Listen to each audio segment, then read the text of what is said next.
நண்பர்களுக்கு வணக்கம். நான் உங்கள் Emmanuel. Physical AI application and cognitive robotics இதிலெல்லாம் முன்னேற்றத்தை ஏற்படுத்தக்கூடிய வகையிலான ஒரு டைஅப் இந்த டெக் உலகில் நடந்திருக்கு அப்படிங்கிற மாதிரி சொல்லலாம். அது என்ன டைஅப்னா HCL டெக் அப்படிங்கிற மாதிரியான ஒரு நிறுவனத்தை உங்களுக்கு தெரிஞ்சிருக்கும். அதனுடைய ஓனர் நம்ம தமிழ்நாட்டுக்காரர் தான். அந்த நிறுவனமும் NVIDIA இப்போ உலகத்தில் கிட்டத்தட்ட 5 ட்ரில்லியன் மார்க்கெட்டை முதல் முறையாக கேப்சர் பண்ண NVIDIA மாதிரியான ஒரு பெரிய நிறுவனம், ஒரு பணக்கார நிறுவனம்னு சொல்லலாம். ஸோ அந்த நிறுவனமும் இணைந்து ஒரு லேப் உருவாக்கியிருக்கிறாங்க. இதை எங்கே உருவாக்கியிருக்காங்கன்னு கேட்டிங்கன்னா, அமெரிக்காவில் இருக்கிற கலிஃபோர்னியாவில் தான் உருவாக்கியிருக்காங்க. சாண்டா கிளாரா அப்படிங்கிற மாதிரியான ஒரு இடத்துல பிசிக்கல் ஏஐ இனோவேஷன் லேப் அப்படிங்கிற அந்த பேரில் தான் அந்த லேப் அவங்க உருவாக்கியிருக்காங்க. இந்த லேபில் பல்வேறு ரிசர்ச் பண்ண போகிறாங்க.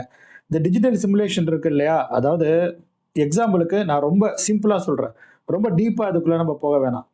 இப்போ எப்படி சாதம் வடிப்பது, அதாவது சாப்பாடு நான் சாப்பிடணும், எனக்கு எப்படி சாப்பாடு செய்கிறதுன்னு தெரியல. ஸோ பேசிக்காக ஒரு ரைஸை எப்படி நான் சமைக்கிறது அப்படிங்கிற மாதிரி நீங்கள் ஒரு ஏஐ டூல்கிட்ட போய் கேட்குறீங்கன்னு வச்சுப்போமே, அது என்ன சொல்லும்? ஸ்டெப் பை ஸ்டெப்பாக அதை பார்த்தா கூட, முதலில் வானலியை எடுத்து அடுப்பில் வைக்கவும். தமிழில் அது அப்படியே ஆங்கிலத்தில் சொல்லும், அது அப்படியே நம்ம தமிழில் டிரான்ஸ்லேட் பண்ணிக்க வேண்டியதுதான். அண்ட் தமிழில் கேட்டால் கூட நல்லாவே ரெஸ்பாண்ட் பண்ணும். அதுக்கப்புறம் அடுப்பை பற்ற வைக்க வேண்டும், தண்ணீரை ஊற்ற வேண்டும். வானொலி கிடையாது, ஒரு சட்டி, சாதம் வடிக்கிறதுக்கான ஒரு சட்டி. தண்ணீரை அதில் கொதிக்க வைக்கணும், அதுக்கப்புறம் அரிசியை தூக்கி போடணும். இதெல்லாம் சொல்லும். இது இல்லாமல் நம்ம ஒரு ரோபோ கிட்ட போய் எனக்கு இதெல்லாம் சாப்பிட்ணுன்னு ஆசையாக இருக்குது, எனக்கு இந்தந்த விஷயங்கள்லாம் சமைச்சு கொடுன்னு சொன்னோம்னா அதுவே சமைச்சு கொடுத்துச்சுனாக்கா அதுதானே ரியல் வேர்ல்டு அப்ளிகேஷன். ஸோ அதுதானே முக்கியம். அதாவது டிஜிட்டலாக ஒரு சிமுலேஷன் மாதிரி. இப்போ நம்ம ஏஐ எப்படி நம்ம யூஸ் பண்ணிட்டு இருக்கோம்னா, நம்ம கேட்குறோம், அது நமக்கு ஆன்சர் பண்ணிக்கிட்டே இருக்குது. இந்த இமேஜ் ஜென்ரேஷன் இது எல்லாமே டிஜிட்டலாக இருக்குது. பட் ஃபிசிக்கலாக என்ன இருக்குது? ஒரு பொருளை நவுத்தி வைக்கிறதுனா அது எப்படி நவுத்தி வைக்குமா அப்படிங்கிற மாதிரியான அந்த விஷயங்கள்லாம் பார்க்க வேண்டியது இருக்குது. ஏற்கனவே நம்ம சைனாவில் மேனஸ் ஏஐ தொடர்பாக சில விஷயங்களை டிஸ்கஸ் பண்ணியிருக்கோம். அது பார்த்தீங்கன்னாக்கா இந்த ரோபோட்டிக்ஸ்லையும் பயங்கரமான இம்ப்ரூவ்மெண்ட்ஸை காட்டிகிட்டு இருந்தது. இப்போ இவங்க என்ன சொல்ல வராங்கனாக்கா, ஒரு பிரிட்ஜ் மாதிரியான விஷயத்தை தான் இந்த ஃபிசிக்கல் ஏஐ இனோவேஷன் லேபில் உருவாக்குறதற்கு அவங்க திட்டமிட்டிருக்காங்க. பிரிட்ஜுனாக்கா ஆக்சுவல் பிரிட்ஜு கிடையாதுங்க, பாலம். அதாவது இந்த டிஜிட்டல் சிமுலேஷனுக்கும் ரியல் வேர்ல்டு அப்ளிகேஷனுக்கும் இடையே இருக்கக்கூடிய ஒரு பாலமாக இந்த லேபில் நிறைய ரிசர்ச்சஸை பண்ண போகிறாங்க. என்னங்க சொல்கிறீங்க? இப்போயே தான் நிறைய ரோபோட்ஸ் இருக்கு, அதுவே கார் ஓட்டுது, சமைக்குது, எல்லா வேலையும் செய்யுது, வீட்டு வேலையெல்லாம் செய்கிறதுக்கு கூட ரோபோட்ஸ் எல்லாம் இருக்குது அப்படிங்கிற மாதிரி நீங்கள் ஒரு கேள்வியை முன்வைக்கலாம். ஏன்னா சைனாவிலலாம் பார்த்தீங்கன்னாக்கா ஹோட்டலில் தண்ணி எடுத்துகிட்டு கொடுக்குது, லிஃப்ட்டில் போய் மருந்தெல்லாம் சப்ளை பண்ணிச்சு. குறிப்பாக பார்த்தீங்கன்னாக்கா இந்த கோவிட் டைமில் இந்த ரோபோட்ஸோடைய அப்ளிகேஷன்ஸ் பயங்கரமாக இருந்தது. அது எல்லாம் ஓகே தான். பட் இந்த திங்கிங் கேப்பபிலிட்டின்னு ஒன்று இருக்குது இல்லையா? இப்போ உங்கள் வீட்டில் 4 பேர் இருக்காங்கன்னு வச்சுப்போமே, ஒருத்தருக்கு உடம்பு சரியில்லை, இல்லை ஒருத்தர் வெளியூருக்கு போயிட்டாரு, இப்போ 3 பேர் தான் இருக்காங்க. இப்போ ஒரு நாள் சாதம் வடிக்கணுங்கும் போது இன்னைக்கு 3 பேர் தான் இருக்காங்க அப்படிங்கிறத நம்ம அம்மாவோ அப்பாவோ இல்லை நம்மளே ஒரு தந்தையாக இருக்கும்பொழுது, நம்மளே ஒரு தாயாக இருக்கக்கூடிய பட்சத்தில் நம்ம எப்படி அதை கால்குலேட் பண்ணி அந்த சாதத்தை ரெடி பண்ணுவோம்? ஸோ இத்தனை பேர் தான் இருக்காங்க, இவ்வளோ வடித்தா போதும் அப்படிங்கிற மாதிரியான ஒரு ஐடியாலாம் இருக்குது இல்லையா? இதெல்லாம் அந்த ஏஐக்கு டிஃபால்ட்டாகவே தெரியணும். அதுவே திங்க் பண்ணிக்கணும். ஆர்டிஃபிஷியல் இன்டெலிஜென்ஸுங்கிறதே அதுதானே, அதுவே திங்க் பண்ணிக்கணும் இல்லையா? அதாவது சிச்சுவேஷனுக்கு தகுந்த மாதிரி அதை அடாப்ட் பண்ணி அதற்கான அவுட்புட்டை அது ப்ரொடியூஸ் பண்ணணும். அந்த அவுட்புட் ஃபிசிக்கலாக இருக்கணும் அப்படிங்கிறது தான் இங்கே ஒரு மிகப்பெரிய விஷயமா இருக்குது. அதற்கான முன்னெடுப்பை செய்யக்கூடிய வகையில் தான் நம்ம HCL டெக்னாலஜியும் NVIDIAவும் டைஅப் பண்ணி இந்த பிசிக்கல் ஏஐ இனோவேஷன் லேபை உருவாக்கியிருக்கிறாங்க. ஆக்சுவலாக HCL நிறுவனத்துக்கிட்ட நிறைய பிசிக்கல் ஏஐ டெக்னாலஜி பிளாட்ஃபார்ம்ஸ் இருக்குது. அதே மாதிரி NVIDIA கிட்டேயும் பார்த்தீங்கன்னாக்கா நிறைய ஏஐ ரிலேட்டட் பிளாட்ஃபார்ம்ஸ் இருக்குது. அதெல்லாம் உருவாக்கி அவங்க ஆல்ரெடி பேட்டன்ட் பண்ணி வச்சிருக்கிறாங்க. ஸோ இது எல்லாத்தையும் பார்த்தீங்கன்னாக்கா இங்கே யூஸ் பண்ணிக்க போகிறாங்க. ஸோ 2 பேரும் டைஅப் பண்ணுறாங்கனாக்கா என்ன அர்த்தம்? ஸோ இவங்களுடைய டெக்னாலஜியும் அவங்களுடைய அந்த டெக்னாலஜியும் பரிமாறிக்க போகிறாங்கன்னு அர்த்தம். இது ரெண்டும் ஒன்றா சேரப்போகுது. ஒன்றா சேரப்போகுதுன்னா அப்படி நிறுவனங்களே சேரப்போகிறது கிடையாது. இந்த டெக்னாலஜிஸ், இந்த பிளாட்ஃபார்ம்ஸ் ரெண்டும் ஒன்றா இணைந்து மக்களுக்கு பயன்படக்கூடிய வகையில் வெளிவரப்போகுது. மக்களுக்கு இது ரியல் வேர்ல்டில் பயன்படுறதுக்கு காசு வாங்காமல் இருப்பாங்களான்னு தெரியல. ஏதாவது ஒரு பொருள் ஒன்று விற்கணும்னா கூட அது காசு போட்டு தான் விற்பாங்க, நம்மளும் காசு கொடுத்து தான் வாங்கணும். ஸோ எதுவும் ஃப்ரீயாக கிடைக்காது, பட் பர்பஸ்ஃபுல்லாக கிடைச்சா ஓகே. இந்த பிசிக்கல் ஏஐ இனோவேஷன் லேபை பற்றி இவங்க என்ன சொல்கிறாங்கன்னா, பிசிக்கல் ஏஐ டெவலப் பண்ணுறதுக்கு, அதை டெஸ்ட் பண்ணுறதுக்கு அண்ட் ஸ்கேலிங் பண்ணுறதுக்கு, இது எல்லாத்துக்குமே இது பர்பஸ்ஃபுல்லாக, அதாவது யூஸ்ஃபுல்லாக இருக்க போகுது அப்படிங்கிற மாதிரி தான் அவங்க சொல்கிறாங்க.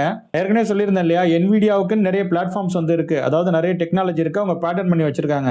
அது எல்லாத்தையுமே இந்த லேபில் கொண்டு வந்து HCL இருக்கக்கூடிய அந்த பேட்டன்ட் மற்றும் பிளாட்ஃபார்ம்ஸோட இவங்க வந்து இன்டெகிரேட் பண்ணுவாங்க.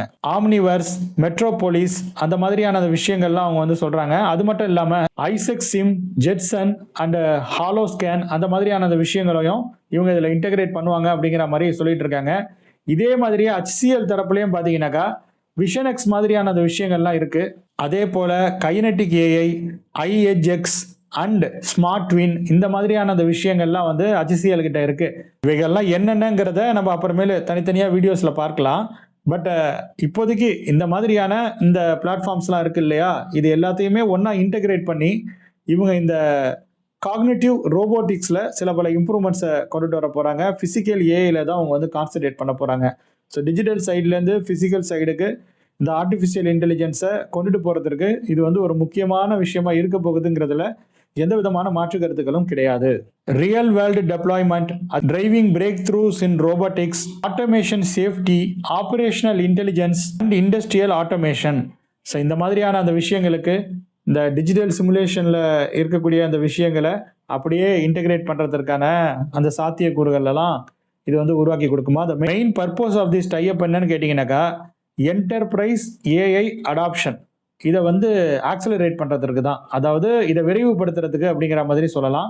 இதெல்லாம் கரெக்டாக செட் ஆனிச்சுன்னு வச்சிங்களேன், இப்போ சாஃப்ட்வேர் டெவலப்மெண்ட்டில் இவ்வளோ மேன் பவரும் தேவைப்படாது. ஸோ அதையும் நம்ம வந்து யோசிக்கணும்.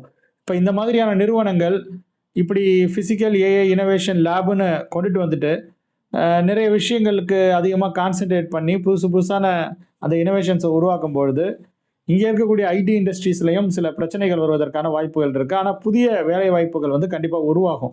ஆனால் உருவாகக்கூடிய வேலை வாய்ப்புகள் இந்த பழைய வேலை வாய்ப்புகளை வந்து முடிச்சு விட்டுட்டு தான் உருவாகுங்கிறதுல வந்து மாற்று கருத்துக்கள் கிடையாது. அண்ட் புதுசாக இந்த டெக்னாலஜிக்கு அடாப்ட் செய்யக்கூடிய தேவை வந்து கண்டிப்பாக இருக்குது. ஏன்னா டே பை டே பார்த்தீங்கன்னாக்கா இதில் இம்ப்ரூவ்மெண்ட்டை நம்மளால் பார்க்க முடியுது. நம்முடைய இந்தியாவை சார்ந்த நிறுவனமான HCLும் பார்த்தீங்கன்னாக்கா அவங்களுடைய தரப்புக்கு இப்போ ஏஐயில் அதிகமான இனோவேஷன்ஸை கொண்டுட்டு வரணும் அப்படிங்கிற மாதிரியான விருப்பத்தை காட்டிகிட்டு இருக்காங்க. அண்ட் ஏஐ டெக்னாலஜிக்கு அவங்களும் மூவ் ஆன் ஆகிட்டு இருக்காங்க. இந்தியாவினுடைய பெரிய ஐடி நிறுவனம் வந்து TCS தான், அதில் வந்து மாற்று கருத்துக்களே கிடையாது. அவங்களும் பார்த்தீங்கன்னாக்கா வேறு மாதிரி போயிட்டு இருக்கிற மாதிரி எனக்கு வந்து தெரியுது. அதாவது இண்டிஜினியஸாக அவங்க வந்து ஏதோ டெவலப் பண்ணிட்டு இருக்காங்க. ஸோ சிப் மேனுஃபேக்சர் பண்ணுறாங்க அண்டு சாஃப்ட்வேர் கம்பெனி அவங்கள்ட்ட இருக்குது. அண்ட் வேறு மாதிரி அவங்க என்னென்னமோ பண்ணிட்டு இருக்காங்க. எல்லா துறையிலையும் அவங்க வந்து காலை வச்சுருக்காங்க. அண்டு எல்லா துறைக்கான அத்தனை விஷயங்களையும் அவங்களே செய்யணும் அப்படிங்கிற மாதிரி ஆசைப்படுறாங்கன்னு நினைக்கிறேன். அண்ட் அவங்களுக்கும் நிறைய டைப்ஸ் வந்து இருக்குது வேறு பல நிறுவனங்களோட. அவங்களும் வந்து ஏஐயில் வந்து அதிகமாக கான்சன்ட்ரேட் பண்ணிட்டு தான் இருக்காங்க. இந்த மாதிரி தான் இன்ஃபோசிஸும் பார்த்தீங்கன்னாக்கா ஏஐ ரிலேட்டடான விஷயங்களில் கொஞ்சம் இன்வெஸ்ட்மெண்ட்டை போட்டு தான் வந்து இருக்கிறாங்க. ஸோ அதனால் எல்லாருமே பார்த்தீங்கன்னாக்கா ஏஐ நோக்கி மூவ் ஆன் ஆகுறாங்க. நம்மளும் கொஞ்சம் அப்டேட்டடாக இருக்க வேண்டியது இருக்குது. இல்லைனா இந்த ஃபீல்டில் இதுக்கு மேலே வந்து சர்வே பண்ணுறது ரொம்ப கஷ்டமாக இருக்கும். குறிப்பாக ஐடி இண்டஸ்ட்ரியில் இதுக்கு மேலே சர்வே பண்ணுறதுங்கிறது ரொம்ப ரொம்ப கஷ்டமானதாக தான் இருக்க போகுது. பேசிக் லெவலில் இருக்கக்கூடிய ஜாப்ஸ் அப்படி தான் இருக்கும். பட் கொஞ்சம் அட்வான்ஸ்டான ஜாப்ஸ் இருக்குது இல்லையா, அந்த மிடில் லெவல் அண்ட் அப்பர் லெவலில் இருக்கிறவங்களுக்கு எப்படியும் ட்ரைனிங் கொடுத்து அவங்களுடைய அந்த வேலை வந்து வேறு மாதிரி. பட் மிடில் லெவலில் இருக்கக்கூடிய அந்த ஜாப்ஸுக்கு தான் மிகப்பெரிய சிக்கல் வரும் இந்த மாதிரியான அந்த முன்னெடுப்புகள்லாம் முன்னெடுக்கும் பொழுது. அதனால் இதை நம்ம செய்யக்கூடாதுன்னு சொல்லவே முடியாது.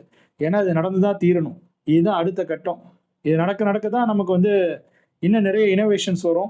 இன்னும் நிறைய புதிய விஷயங்கள்லாம் மக்களுக்கு ரொம்ப எளிமையாக கிடைக்கும். அதாவது இப்போ சில விஷயங்களை நம்ம கஷ்டமாக நினைக்கிறோம் இல்லையா, அது எல்லாமே அடுத்து வரக்கூடிய நாட்களில், அடுத்து வரக்கூடிய சில ஆண்டுகளில் நமக்கு ரொம்ப சிம்பிளாக கிடைப்பதற்கான வாய்ப்புகள் இருக்குது. காஸ்ட்டும் வந்து கம்மியாகுவதற்கான வாய்ப்புகள் இருக்குது. ஸோ இவ்வளோ விஷயங்கள்லாம் நடக்கும்போது இதை நம்ம எதிர்கொண்டு தான் ஆகணும். அதனால் இப்போதைக்கு நீங்கள் அடுத்தடுத்து என்னென்ன டெக்னாலஜி வருதுங்கிறத தொடர்ந்து வாட்ச் பண்ணிகிட்டே இருங்க. அந்த டெக்னாலஜிக்கு உங்களை அடாப்ட் பண்ணிக்கோங்க. இப்போ தான் நீங்கள் இன்ஜினியரிங் காலேஜஸில் ஒரு ஸ்டூடெண்ட்டாக படிச்சுட்டு இருக்கீங்க அப்படிங்கும் போது ஆல்ரெடி நீங்கள் இப்போ நடக்கக்கூடிய அத்தனை விஷயங்களையும் தெரிஞ்சு கொள்ள வேண்டிய கட்டாயம் வந்து இருக்குது. இந்த ஏஐ ரிலேட்டட் விஷயங்களில், குவாண்டம் கம்ப்யூட்டர்ஸில் அண்ட் ரோபோட்டிக்ஸ் ஃபீல்டில் என்னென்ன மாதிரியான இம்ப்ரூவ்மெண்ட்ஸ் இருக்குது, நம்ம படித்து முடிச்சுட்டு வெளியே வரும்பொழுது எதுக்கு அதிக டிமாண்ட் இருக்கும் அப்படிங்கிற மாதிரியான விஷயங்கள்லாம் நீங்கள் வந்து யோசித்து வச்சுக்கணும். அதுக்கு தகுந்த மாதிரி தான் உங்களுடைய கேரியரை நீங்கள் கொண்டுட்டு போக வேண்டிய அவசியம் வந்து இருக்குது. அதனால் இப்போ அசால்ட்டாக இருக்க முடியாது. முன்னே இருந்த மாதிரி இப்போ கிடையாது, எல்லாமே மாறி இருக்குது. ஸோ அதுக்காக தான் இந்த வீடியோவை நான் இங்கே அப்லோட் பண்ணேன். எனிவே நம்முடைய HCL டெக்கும் NVIDIAவும் ஒரு டைப்பில் ஈடுபட்டிருக்காங்க. ஒரு லேபை வந்து கலிஃபோர்னியாவில் உருவாக்கி இருக்கிறாங்க. ஸோ இதை பற்றி நீங்கள் என்ன நினைக்கிறீங்க? உங்களுடைய எண்ண ஓட்டத்தை மறக்காமல் நீங்கள் கமெண்ட் செக்ஷனில் எங்கள் கூட ஷேர் பண்ணிக்கோங்க. இந்த வீடியோ உங்களுக்கு பயனுள்ளதாக அமைந்திருக்கும் அப்படிங்கிற மாதிரி நான் உறுதியாகவே நம்புகிறேன். உங்களுக்கு இந்த வீடியோ பயனுள்ளதாக அமைந்திருக்கு அப்படிங்கிற மாதிரி தோணுச்சுன்னா நீங்கள் இந்த வீடியோவை லைக் செய்து கொள்ளுங்கள், உங்கள் நண்பர்களுடன் பகிர்ந்து கொண்டு ஷேர் செய்து கொள்ளுங்கள். மறக்காமல் நமது இமானுவேல் எக்ஸ்ப்ளோர்ஸ் யூடியூப் பக்கத்திற்கு சப்ஸ்கிரைப் மற்றும் ஃபாலோ செய்து வைத்துக் கொள்ளுங்க. மேலும் பல இன்ட்ரெஸ்டிங்கான இன்ஃபர்மேஷன்ஸோட அடுத்தடுத்த வீடியோஸில் உங்கள் அனைவரையும் சந்திக்கிறேன். அதுவரையில் உங்களிடமிருந்து விடைபெற்றுக் கொள்வது உங்கள் இமானுவேல். நன்றி, வணக்கம்.